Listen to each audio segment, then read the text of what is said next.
Hi everyone, this is Diva from Blood Hunter, and you're listening to the Metal Pit podcast.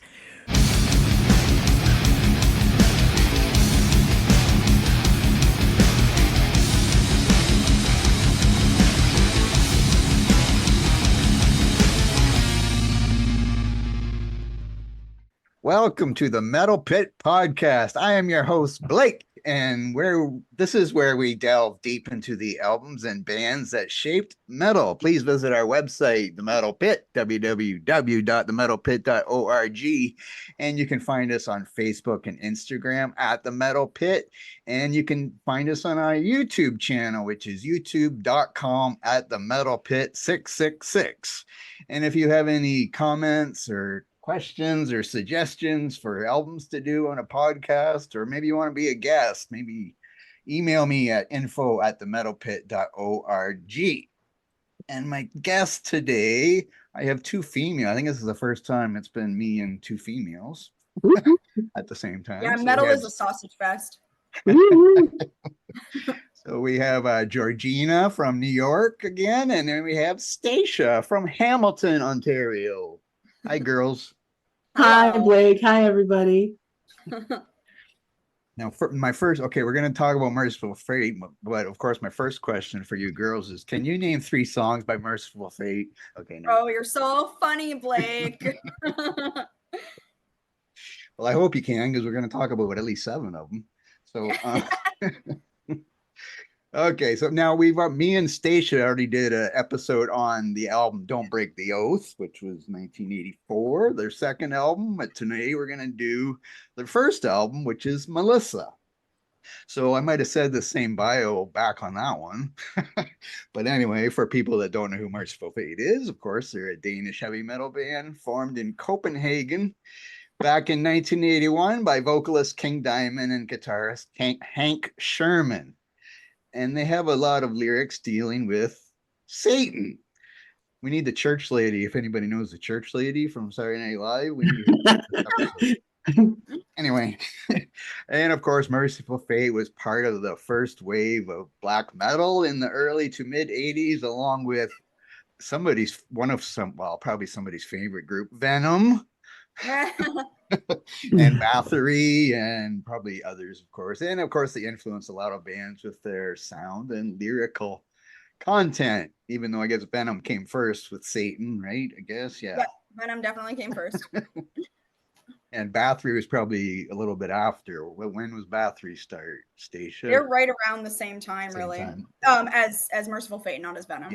Yeah, okay. Okay. Well, first, I'll say this too. Okay, so they released 7 studio albums. The last one was in 1999, and that was called 9. And there was talk of them making another album. Wait, I made a note of that. Where did I move that? Let's see. In January, they had decided to split ways with their bass player, Joey Vera, I think it was, and they hired Becky Baldwin, who there's an interview on our site somewhere with Becky Baldwin that Georgina did. Yes. So you can look that up. That was last year sometime. And supposedly they're working on a new album, but according to Wikipedia, it says it won't be released before 2025 because King Diamond is working on another solo album, his 13th, which is supposed to be called The Institute. So I'm assuming that is going to be out this year, but I don't know any more about that kind of stuff, really. So when did you girls first hear Mercyful Fate? Now, Staicha, you might have already answered this, but you might as well answer it again. I feel like I can't remember the first time I heard Mercyful Fate. I'm sure it started on like a metal Halloween compilation at some point, and it was just like, yes, perfect, I like this. Or there's always the possibility I heard King Diamond first and then was like, oh, I get it, it's like an Ozzy Black Sabbath situation, and wanted to kind of dig further. But I feel like the King has just been a part of my life for so long that I don't necessarily remember the origin story. It's just like perfect dark spooky metal that I've always kind of loved. And so even like this album specifically, I can't even remember its origin story. I hope that's what I said the first time too, unless my memory was a little clear then. Well, I don't know. If somebody goes back and listens to that episode, then they can tell us if she changed. Yeah, they can call me out. They have full permission. Okay, Georgina, when did you first hear Mercyful Fate or King Diamond? I mean, King Diamond and metal. What's not to love, right? Well, first, I believe I heard them when my metal journey of like discovering bands when I was like 13 started. But it wasn't until I was around, I think probably like 19, that I really got into Merciful Fate and King Diamond. And I heard Melissa at a backyard barbecue, and That's a I great barbecue host. yeah, totally. And I thought my younger self wouldn't appreciate like his, theatrical falsetto style, but man, do I wish I had listened to them sooner. And then eventually I started kind of introducing my friends to Merciful Fate and King Diamond too. And none of them thought that, they would like the vocals, but once they gave it like a chance, they realized that like King Diamond's presence is like essential for this band, and everybody now loves Merciful Fate. So that's my Oh, yeah. little story. Yeah. I'm guess not I sure if always- I'm going to answer the same way I did the first time either, but Oh boy. but I'm pretty sure I heard Don't Break the Oath album first. And it was either on like a compilation album, like Staicha just said, because I know I have one around here somewhere on Banzai Records, it was called, and it cost like $2, and there's a Merciful Fate song on it. But also, when I went to high school, my janitor sold me a bunch of heavy metal albums, and I'm sure Don't Break the Oath was one of them. So that might have been when I first heard it. I don't know, but I know I didn't hear it on the radio, and there probably wasn't any videos back then much either. So anyway, what else was I gonna? Okay, okay, first the lineup on this album, debut studio album, released in October 1983 through Roadrunner Records. It was the first album released by Roadrunner Records. This was also the first album to get an official release in the United States through Megaforce Records. And let's see, and I already said they were identified as one of the earliest examples of extreme metal and Yes. black metal, influenced black metal. I don't know if you'd call this black metal, but Staicha, would you call this black metal at all? I don't know when I became the authority on this, but Well, I don't listen to black metal, and I don't think Georgina does much either. I think black metal has just evolved so much. But this chunk of time was the most formative for black metal, so there's a lot of black metal elements in it. Mm-hmm. Excuse me. Did I mention? Yeah, okay. Well, I guess we can. Oh wait. The lineup for this album was, of course, King Diamond on vocals, Hank Sherman and Michael Denner on the guitars, Timmy Hansen on bass, and oh wait, that's wrong. Sorry. Oh no, is that right? Sorry, I'm mixed up here. Yes, and Kim Ruz on drums. Yeah, but now I was going to say the current lineup now, if they're supposedly making an album, is still King Diamond and Hank Sherman, and we got John Holm on the drums, Mike Weed on the other guitar, and Becky Baldwin on bass, which I mentioned before. Right. So we're going to get to the album, and we're going to start with the first song, which kind of describes the album a little bit. It's called Evil. Georgina, you want to start on Evil? Ooh, I definitely will. Now let's see, right? The first track, Evil. Well, it immediately grabs the listener's attention, right? With this opening riff. And it's safe to say that Evil's riffs is one of the most unforgettable riffs in the history of metal. And as the guitars, they kind of assault your ears, King Diamond joins in with this like piercing falsetto scream, and the song bursts into the first verse. And if there ever was like this flawless metal song, this definitely would be it. And everything about it just clicks, from the like melodic riffing in the first half of the song to like these guitar solos in the instrumental section, and then these dark and demonic lyrics kind of hit hard as well. And King Diamond proudly declares that this is like his only pleasure is to, quote unquote, to see you die. Like many Mercyful Fate songs, this one like shares these similarities. And with the popular new wave of like the British heavy metal movement of the time. However, Evil takes like this dark twist with its grim sound and these occult lyrics. And it's something that few NWOBHM songs really possessed, but it's fabulous. I love it. And Staicha? Yeah. So I always think, because this was, I mean, unless you heard the EP, so because this was their debut album, I always think like imagine just hearing this as your first song, because I love this song so much. So I'm always just like imagine like you get the record and then Evil is the first one you hear.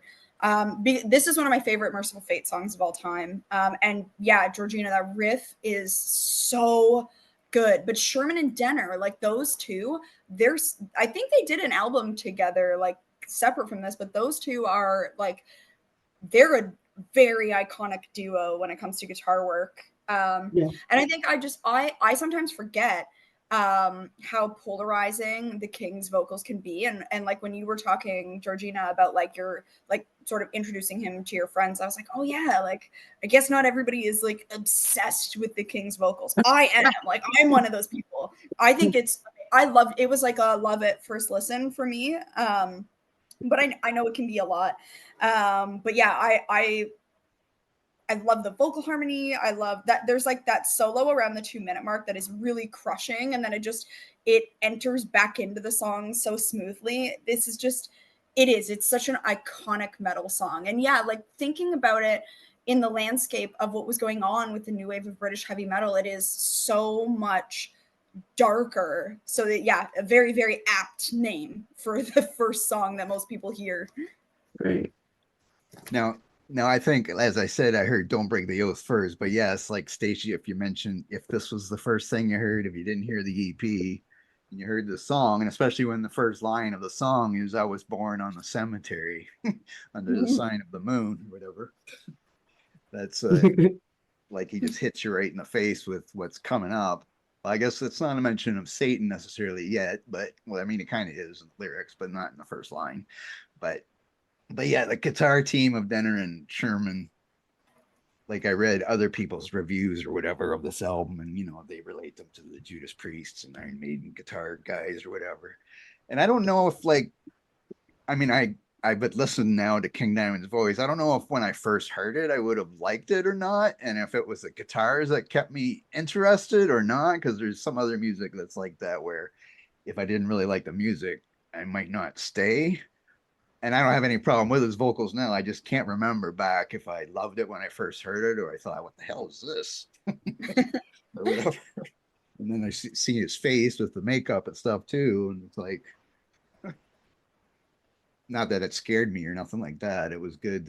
I probably wrote Mercyful Fate on my books in school or some fucking thing. Yeah, it's that introduction to Satanism. Along with my it's important in a metalhead's development. And Slayer. Absolutely. Because you wanted everybody to think you're into Satan. Yeah, it's a good way to get people to leave you the hell alone. Well, that worked. And really, that's kind of what we're all after. It's still working today then. Okay. Yeah. Okay, then we go to Curse of the Pharaohs, Staicha. So this the opening riff that's like just the guitar, I really like. I think it's just like a solid kind of like rock and roll riff at first. And then, it immediately goes right into that shredding. But I like that it slows things down a little. Like this album is so dynamic. It's almost like this is a metal nerd album because it has so many elements to it. And this has, like just like kind of a different tempo from Evil. And it's another song where you're just like, man, like this guy, the King, the vocal range is so crazy, but it's just jaw-dropping musicianship. There's this riff change around 2/3 of the way through that's just super fun. And I feel like this isn't my number one favorite song, but it is so good. And it keeps you on your toes. Like, I just feel like it changes so many times that it's just, it's such a solid tune. And Georgina? let's see, The Curse of the Pharaohs, like immediately the title kind of grabs me because it has to do with history. And I'm like a history buff, like anything that has to do with Egypt, ancient Greece, Ireland, anything in Europe. I just kind of love it. The Crusades. But the song Curse of the Pharaohs starts with this thrash metal like intro, and then it goes into these riffs like Staicha was talking about. And it's one of the Mercyful Fate songs that has lyrics that are obviously inspired by ancient Egypt. And like most of the album songs, it sounds eerie because like everyone's kind of shouting, and then the drums and the bass are a little bit simple on this one. The song is very progressive, and the guitarists here you can see where Sherman and Denner kind of play well together, just like Staicha said. They do have like the synergy amongst each other. And Curse of the Pharaoh is a great introduction also to the next song. It's great tune, great tune. Like I said, I have nothing bad to say about this album. Every song is really stellar. Good stuff. Georgina, I like that you focus so much on lyrics because I am the worst when it comes to paying attention to lyrics, and someone definitely has to. Yeah, oh my God. Like I listen to everything. Like I'm like, oh my God, what was he saying? Well, would you, even though you don't focus on the lyrics, if this song was about like puppy dogs and kittens, would you like it as much? That's it. Let's touch it. Let's touch it. Let's take it for a walk. You know me. I have a Havapoo, so Like if he was doing falsetto saying, I love puppies. I don't know. If the king did it, yeah, probably. I'd be super into that. Yeah. But I get like Georgina kind of mentioned, yeah, I guess the song is supposedly about the legends of the plight and doom brought onto grave robbers who steal from the tomb of the pharaohs in Egypt. It's the ultimate mummy's curse. And then we go to here. I'll mention this first. The next song, which Georgina already mentioned the name, Into the Coven. Sorry. Coven. In 1985, the Parental Advisory Parents Music Resource Center thing put this in one of their Filthy 15 songs due to its perceived occult content, like becoming Lucifer's child. I'm not sure what the difference is between this song and the other 6 songs exactly, except for saying become Lucifer's child, but I just thought I'd mention that first. So, Gina, what do you think of Into the Coven? Into the Coven, it kind of surprises you right from the start. You have this beautiful melodic intro, and then the intro is just kind of absolutely stunning. And it reminds me at least a lot of Metallica's Fight Fire with Fire intro. And it gradually builds up to this like catchy riff that you can't really get out of your head. And then the song has this like mid-tempo pace and this bass-driven sound, which then it's combined with these, I hate to say it, blasphemous lyrics. Don't stone me for that one. And it creates this dark and disturbing atmosphere. And it's no wonder that Into the Coven was banned in many parts of the world due to its nature, right? Its blasphemous nature. And King Diamond's vocal performance in this song is truly outstanding, and I think one of the best in his career. And he sings these verses in this lower octave, but each verse ends with like this powerful falsetto shout of yeah, right? And these guitar solos in the song are also like worth mentioning. They're melodic and they contribute to this overall dark, cool vibe. And all in all, Into the Coven is kind of like a masterclass in creating this atmosphere and this dark imagery. And it stands out to me as one of the most memorable tracks on this album. It's just solid, good stuff. And Staicha? Sometimes I wonder when I think about this this Filthy 15 list, maybe they just got sucked in by that opening riff, because it's got this like, I don't know, I think maybe because when I'm listening to this, you're already kind of in a weird headspace, but it's got kind of this medieval sounding guitar intro that kind of catches you off guard. And maybe it's just because you don't expect when that guitar comes in, it really hits you. the vocal harmony is, though, like, no matter what, because yeah, like that intro is so interesting, especially compared to what you've heard so far on the album.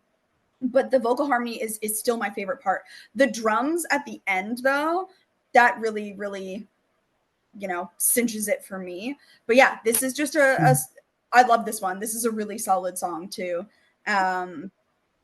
It's hard. Like, I just feel like with this album in general, I never have any like criticisms of it. Like, these are all just amazing songs. So it's sort of like picking songs that you feel like, maybe one person stands out over another, but like everybody is just so good. I'm looking at this Filthy 15 list right now. Oh boy. Just for fun, I'm looking at it, and Prince is number 1. Oh. With, I don't know, Darling Nikki. I didn't listen to Prince, so I have no idea what it is. Sheena Easton's on this list. Really? Oh, wow. On this list. Def Leppard's High and Dry is on this list. Oh, wow. And we got Venom's on here with Possessed. I guess they picked that song out of all the other songs about Satan, but Judas Priest's Eat Me Alive was on. There was someone like, yeah, there was a list on. I was just talking about, like, I did something for Metal Pit on this, and I'm pretty sure it was, it had to be, Eat Me Alive by Judas Priest, that they were on it, and they were like, what the hell? Because they were number 3, and they were like, oh, okay, sure. Well, yeah, I don't really, like, AC/DC, Let Me Put My Love Into You is on here. Yeah, okay, that Twisted Sister, We're Not Gonna Take It. How it's about violence. The only thing about violence is the video, because it's a comedy slapstick video. Right. Violence. Wasp is on here. This is just a great list. I'm on such a Wasp kick right now. Oh yeah, and Cyndi Lauper, She Bop. Good for Cyndi Lauper. It says the song is about sex and masturbation. I guess I never listened to Cyndi Lauper's lyrics before. I love Cyndi Lauper. Okay, anyway, where were we? Back to the thing. Okay, okay. Now we're going to song number 4. Oh, this at the sound you didn't of the talk about demon. Into the Coven. Pardon? You didn't talk about Into the Coven. Well, I talked about it before, just about that Filthy 15 thing. I mean, I love all the songs too, I guess, even though I think I like the next album better. But it might be a case where I heard that one first too, kind of thing. How you hear a group first, and that's the album you like the best sometimes. Because I listened to Don't Break the Oath so much, and then I went back to Melissa, I believe, and I'm not even sure how long it took me to go get Melissa after getting Don't Break the Oath. But yes, I love that song too. And then we go to At the Sound of the Demon Bell, and I'm not sure, but this could be the only song I've ever listened to that has the word Beelzebub on it in the lyrics. But anyway, Staicha, I know you like this song because he screams out Halloween a bunch of times. So I know. Oh my gosh, this is my favorite one on the album. Yeah, it's a great song. This is just like, it has such a fun opening. I love that shriek in the beginning. Every time he shrieks, like, I'm not gonna do it, but like when he shrieks Halloween, it's so good. Like, so this whole album to me has like a very like dark, spooky October vibe. But this is just like a really fun Halloween song to me. Well, okay, this and Evil, I think, are maybe kind of tied for favorite. But that chanting in the background, I think is great. I think it's a really nice touch that really fleshes it out and makes it kind of different and interesting. But I also just think it's really fun. It's like Halloween on acid. Like this whole album, like I do feel like, because sometimes I'll listen to it and I'll just be like, man, like this would be so fun to play. And then I'm like, this is like 1,000 riffs. I can't do this. And this is another good example of it. But these songs are just, they're complex and they're dynamic and they're interesting. And you don't ever get bored when you're listening to them. Like they really suck you in. This is the kind of album that there was one podcast, Blake, it was you, Jim, and I, and we were talking about the concept of just when you would listen to music and that was your activity. It wasn't on in the background. And to me, this is that kind of album. It's the album where you're like, what I am doing right now is I am listening specifically to this Mercyful Fate album, and it just has so much to grab you. Like there's so much to dig into. This song is a really good example of that for me. They all are, but this really, really pulls me in. Yes, and Georgina. I mean, the theatrics are just kind of all over the place. Well, I mean, it's really wonderful. I really love that moment when at the sound of the demon bell starts playing. It's such a killer heavy metal riff, and the guitar sound on this track is really just perfect. It's got this awesome like high mid-tone that's like this little squeaky but not too distorted, and then the bass guitar sound is like really clear and very prominent, and it kind of balances everything out. And the drums, especially like the snare and the kick drum, they sound amazing thanks to Kim Raz. And he's really a super creative drummer who knows how to make those drums pop whenever he needs to kind of throw a fill here and there. Are you cranking out? Is that a beer can? Who's drinking beer? I was trying to be so subtle. Oh my God. Wow. I was like, oh, cheers, babe. Overall, the album sounds crystal clear, and you never really have to wonder what you just heard. It's just pure awesomeness. And this is one of my favorite tracks on this album, I'll be honest with you. And the time signature changes, just like Staicha mentioned in the end. I mean, this is definitely a favorite for sure. Mm-hmm. Now they remastered this album, but I haven't listened to that. Has anybody listened to the remastered version? Not yet. No. Or anything? Okay, I just read some stuff about it, but I haven't listened to it. I just wondered. I like the original mastery so much.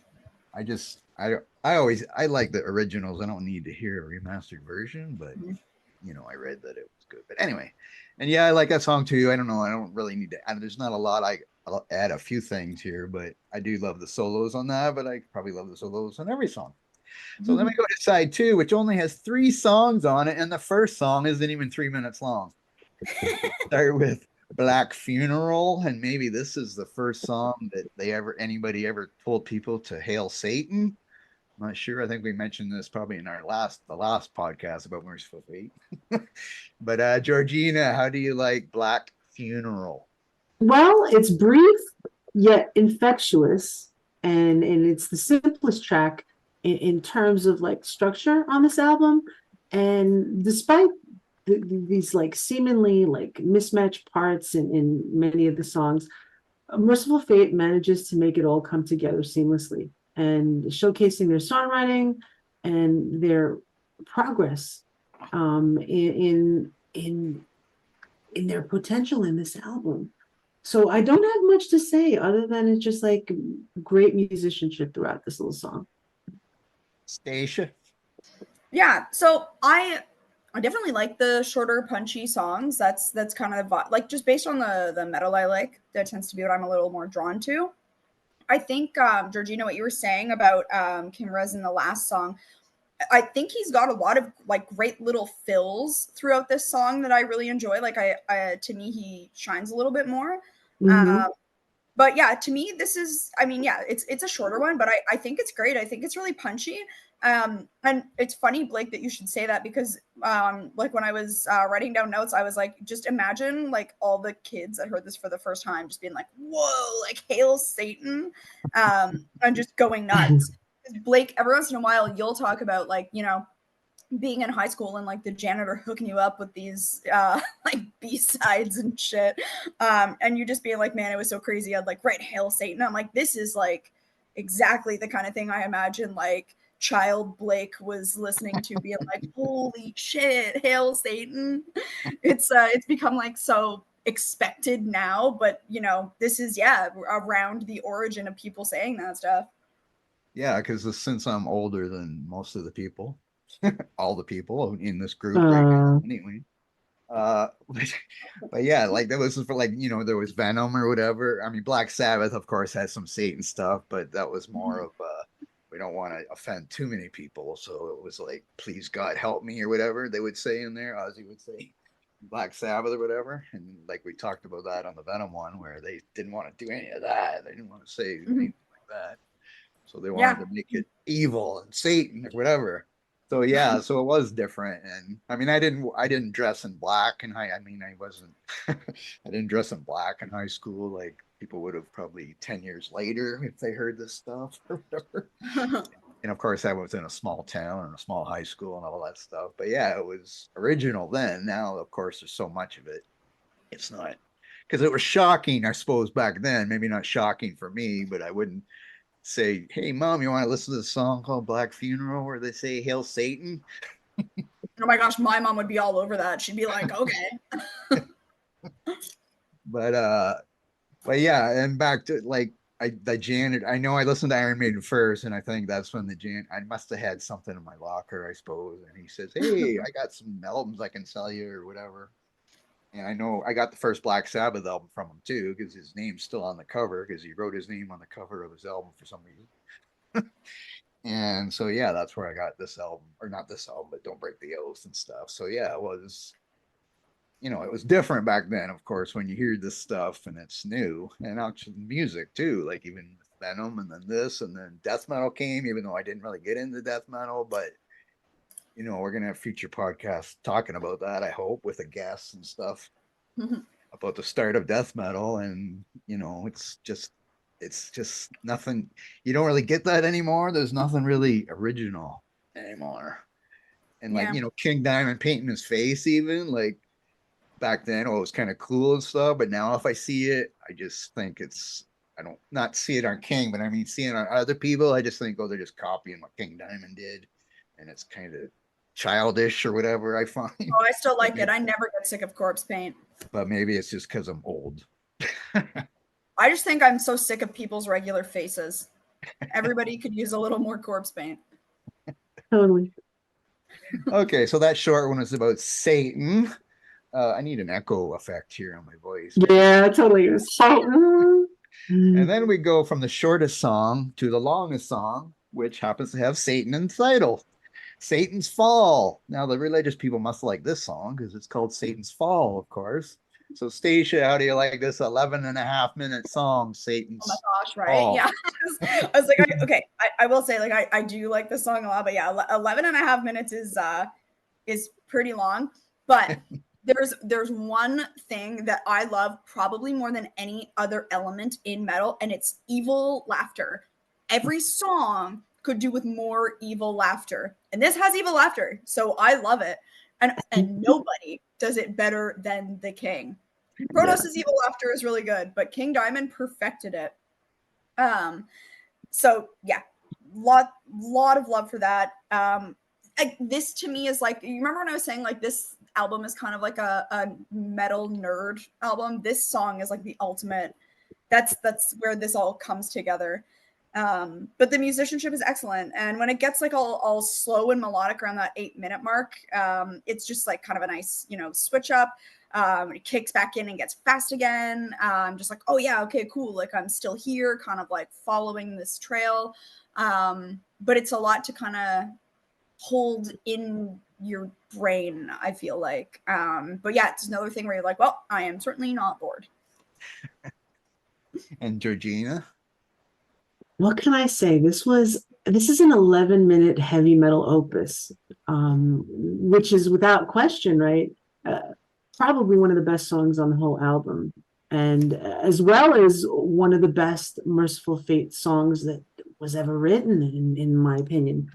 And the musicianship throughout this 11-minute piece is just absolutely top notch, with Denner and Sherman busting out riff after amazing riff, as well as some fantastic soloing. And Kim Raz is just pounding away at the drums with power and precision. And of course, King Diamond doing what he knows how to do best. And that's basically assaulting our eardrums with that high-pitched killer vocal of his. And this song is definitely an epic thrill ride through hell and back. And I, just like Staicha says, I just love that evil laughing thrown in there. It's really great stuff. And An epic ride through hell and back is the best way I've ever heard this song described. Oh. It's a symphony of demonic metal. All good. I was reading some stuff about this song. Denner says that there's like where is it now? There's about 16 different guitar riffs in the song. Yeah. And it took them a long time to learn the song. And this, of course, was their it's the first album, so of course, obviously, it's their longest song on the album in their career until they made Dead Again title track was 13 minutes long, which was I think their sixth studio album. I'm not going to go back and look, but it was fifth or sixth anyway. What else was I going to say? Oh, I forget now. But anyway, it's a great song. That's what I was gonna say. Like, because there wasn't that many long songs. Like, Black Sabbath had 6 or 7 minute songs. Stairway to Heaven was 6 or 7 minutes. But this might have been the longest song, at least in heavy metal at the time. But then after that, you had Venom with At War with Satan, which is 20 minutes. I was like, oh man, Venom was just 1 year too late. But and they were also Mariner was 13 and. So I don't know if it was like people were competing to have the longest song or what. I don't know. But anyway. So I guess this is the most progressive song on the album since it's 11 minutes long. But yes, it's filled with lots of guitar. 11 minutes just means more guitar solos and more guitar riffs and more evil laughter. Then we get to the title track, which is the last song, since there's only 7 songs in the album, Melissa. Staicha, what do you think of Melissa, the song? This is the best example to me of like a lighters up kind of song. It's kind of got that like almost like I don't want to say like a mournful guitar sound, but I can't think of a better adjective for it. Again, other than lighters up. It's such an interesting way to like cap off the album, but it's a song with like a lot of feeling. Again, like a little bit slower, but still very like, evil and grabs you and just really like bookends it. And to me has like a different vibe from like Evil, how you opened it up. So, this album I think shows their range really well. And yeah, it's a solid song. Good title track pick. And Georgina. Boy, I've got a lot to say on this one, folks. I read a little bit about the meaning behind the song, and Melissa basically narrates a tale of forbidden love between a devoted Satanist, which is not a big deal. I don't know why everyone's kind of putting their panties in a bunch for that, and a witch whose extraordinary bond is kind of tragically severed by the interference of a vengeful priest, right? And the beginning verse sets the stage with our protagonist, right, kneeling before an altar adorned with a cross and all this symbology, and the clash is basically something that symbolizes the clash between good and evil. And Melissa is probably among the most distinctive Mercyful Fate tracks I think ever recorded. You've got the song's opening stanza, which features King Diamond's like a really clear voice on the album, continuing this like lullaby like introduction, and he alternates between this high and low register, but he doesn't shout, he's not snarling, he's not going to howl, he's just rather singing in this kind of like remarkable discipline in this song.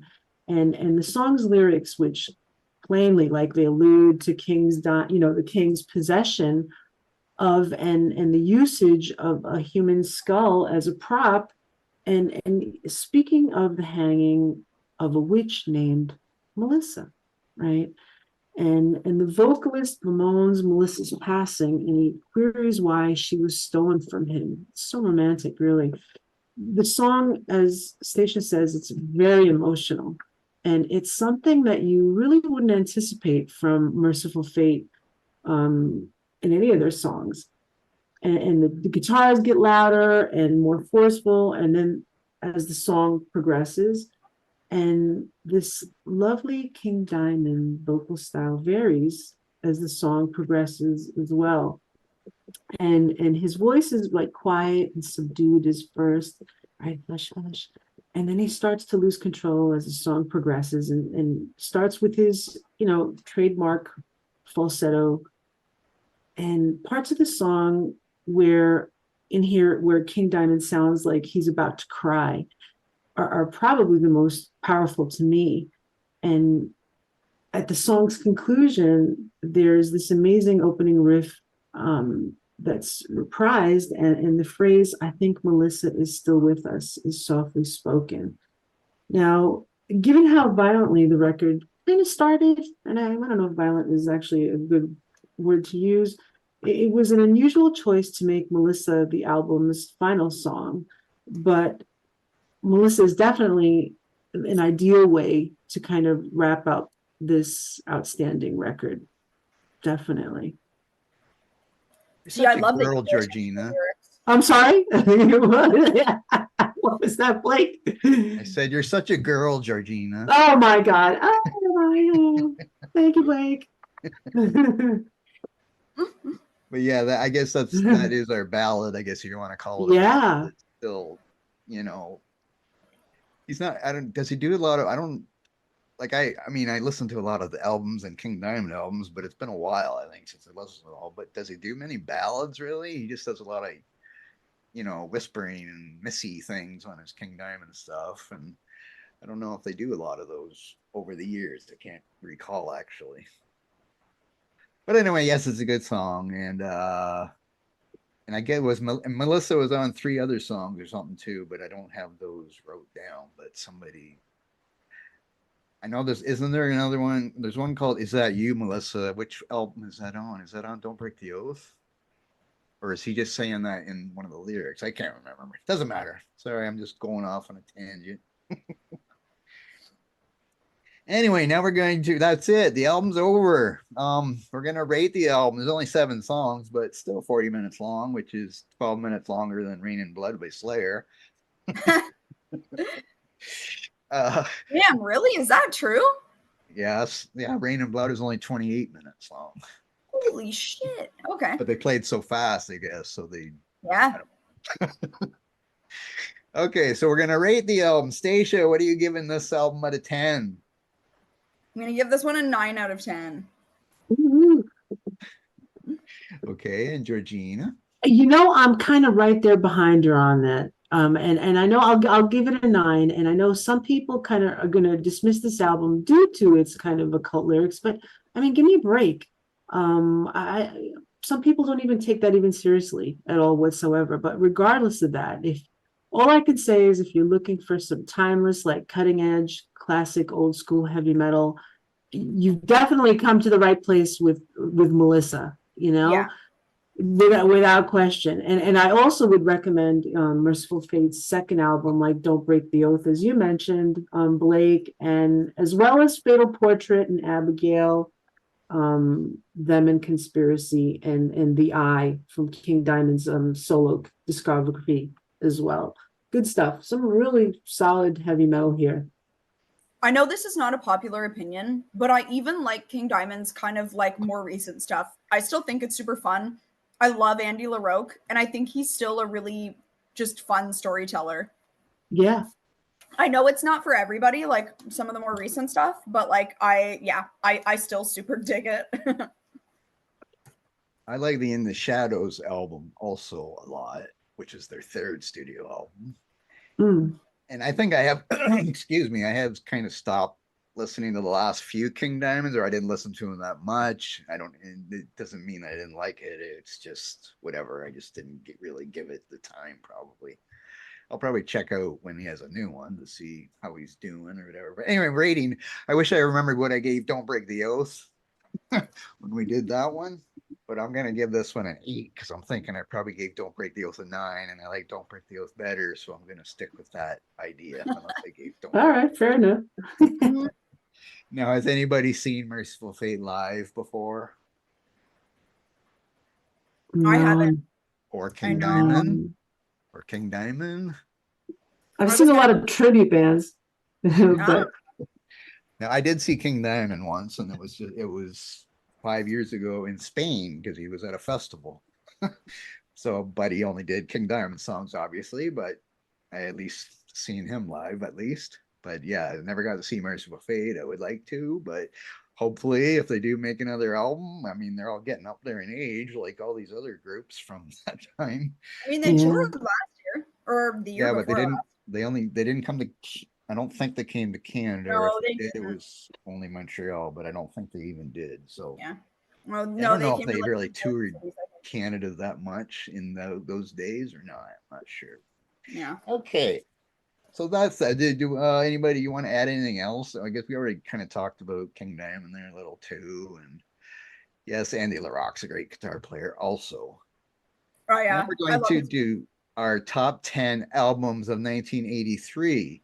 Now sometimes we run out of ideas of what we're going to do in the top 10. We've done a few albums from 1983. We've done Slayer and Metallica and another one. Well, this one, of course.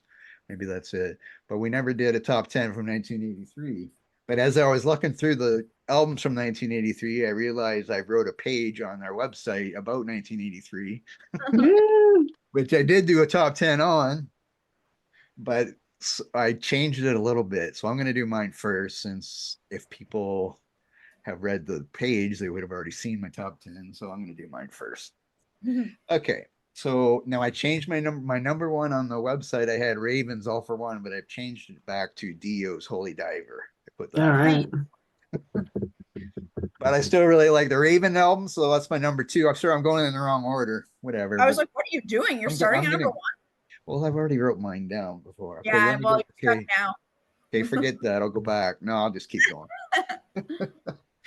But you girls, when you do, you can go 10 to 1. Sorry, I just forgot what I was doing. Okay, number 3, I got Metallica's Kill 'Em All. 4, Slayer, Show No Mercy. 5 is Peace of Mind by Iron Maiden. 6 is one that a lot of people probably don't like, but I don't care, but it's Black Sabbath's Born Again album.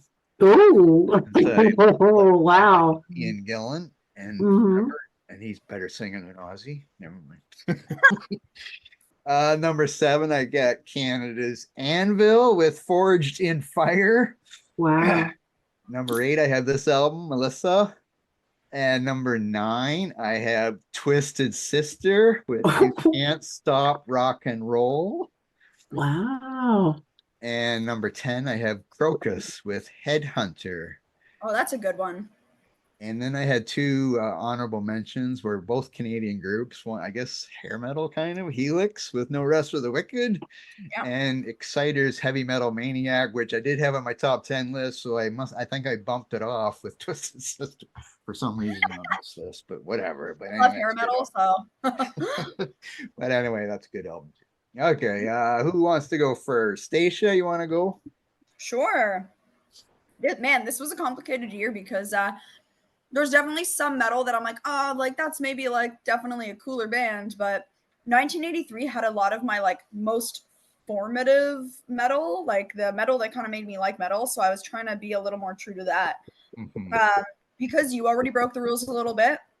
My number 10 is a dead tie between Rat's self-titled album and Tokyo Blade's self-titled album. Oh. And I was like, that's it. That's the tie. Number 9, Metal Health, Quiet Riot.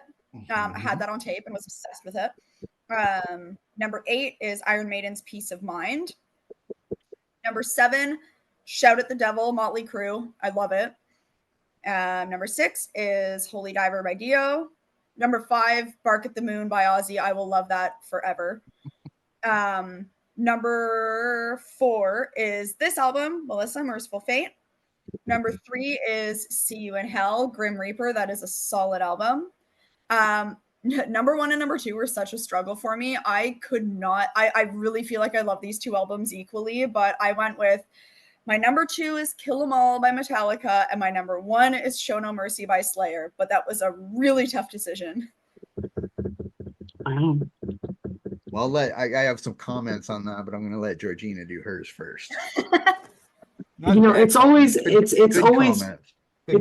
great to hear the top 10. I love this portion of the podcast. I really do, because there's such a mixed bag of what everyone likes, and it's just especially this year. Like, I mean, all the ones that Staicha said that I didn't say, I could have said too. Like, Grim Reaper, Quiet Riot. Yeah. Maybe not Bark. I don't know if I like Bark of the Moon that much, but I love it. I still have it on tape. Shout of the Devil. I like Shout of the Devil too and stuff because but anyway, That's such a good album. but yeah, there's lots of albums that year that were good. Could have made Yeah, really, like a lot of great albums. All right, I'll start with number 10.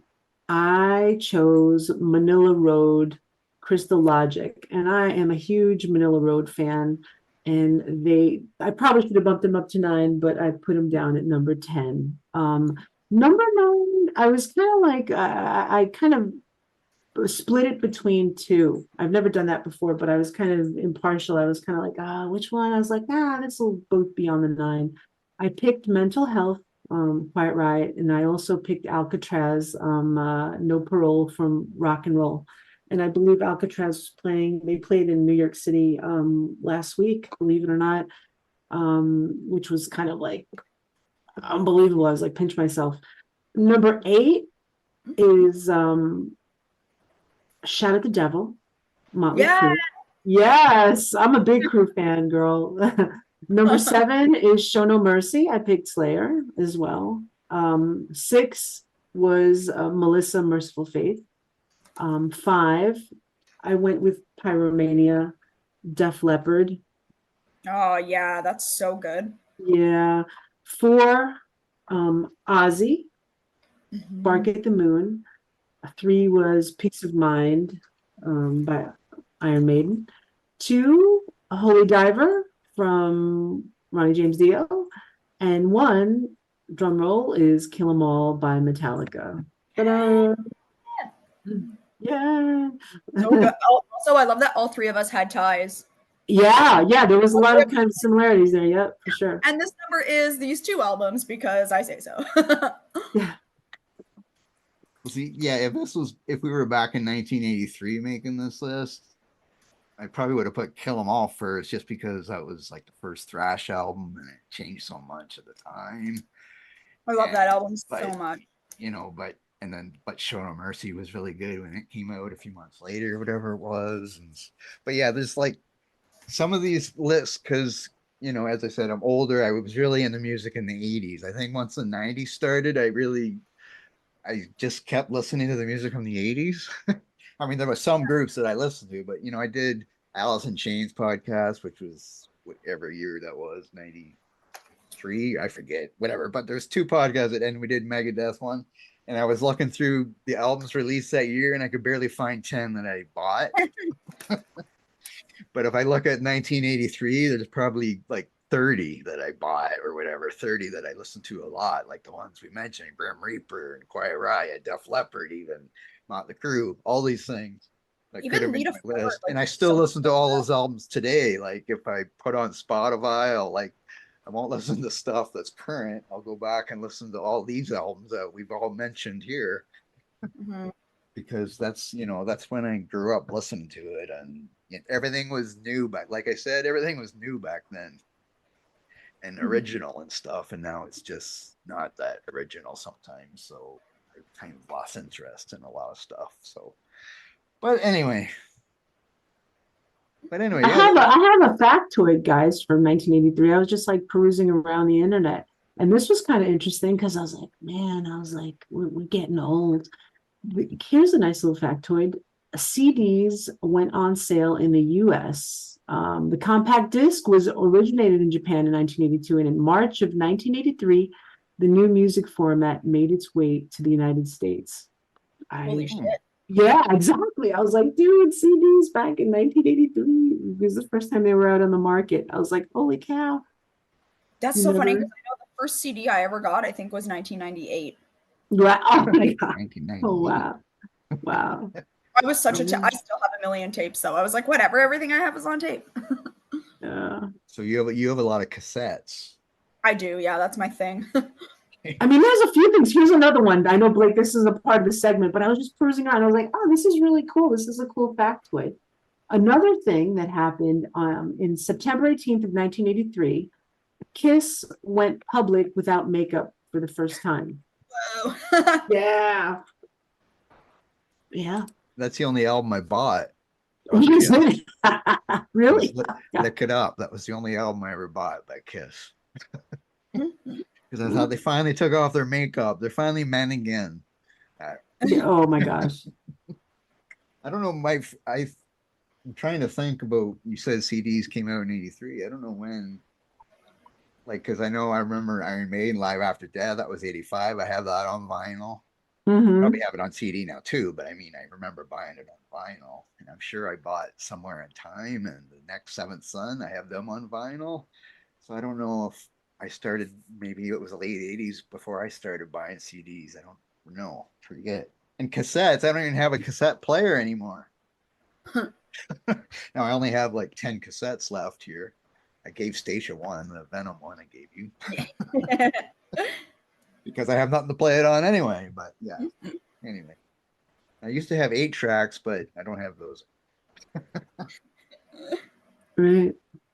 Okay. Anything you want to add anything else about this? Anything? I think we've covered how great the King is. Yeah, totally. Yes. Okay. So thanks for joining me, girls. This was a fun one.